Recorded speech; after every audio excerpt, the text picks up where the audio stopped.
واللاتي يأتين الفاحشة من نسائكم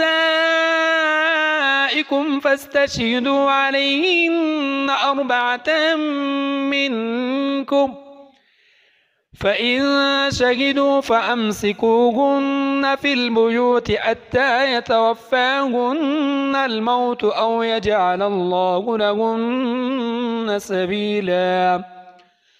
واللذان يأتيانها منكم فآذوهما، فإن تابا وأصلحا فأعرضوا عنهما، إن الله كان توابا رحيما.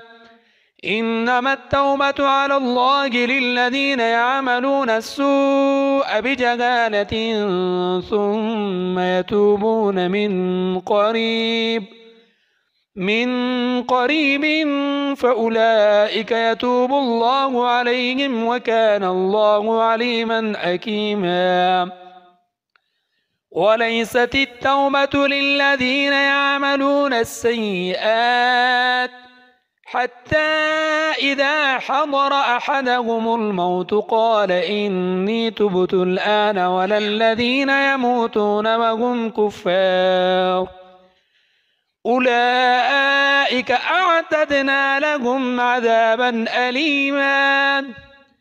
يا أيها الذين آمنوا لا يحل لكم أن ترثوا النساء كرها ولا تعضلوهن لتذهبوا ببعض ما آتيتموهن إلا أن يأتين بفاحشة مبينة وعاشروهن بالمعروف، فإن كرهتموهن فعسى أن تكرهوا شيئا ويجعل الله فيه خيرا كثيرا.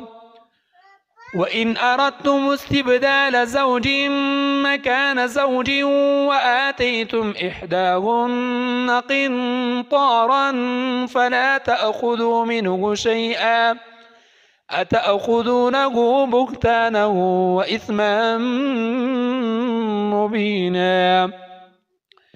وكيف تأخذونه وقد أفضى بعضكم إلى بعض وأخذن منكم ميثاقا غليظا.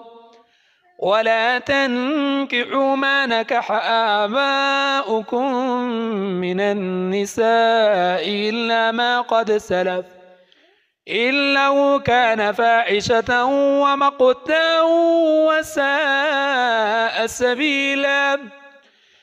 حرمت عليكم أمهاتكم وبناتكم وأخواتكم وعماتكم وخالاتكم وبنات الأخ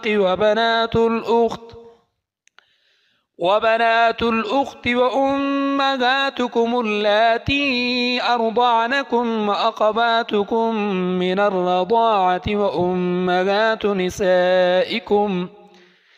نسائكم وربائبكم اللاتي في حجوركم من نسائكم اللاتي دخلتم بهن، فإن لم تكونوا دخلتم بهن فلا جناح عليكم. وحلائل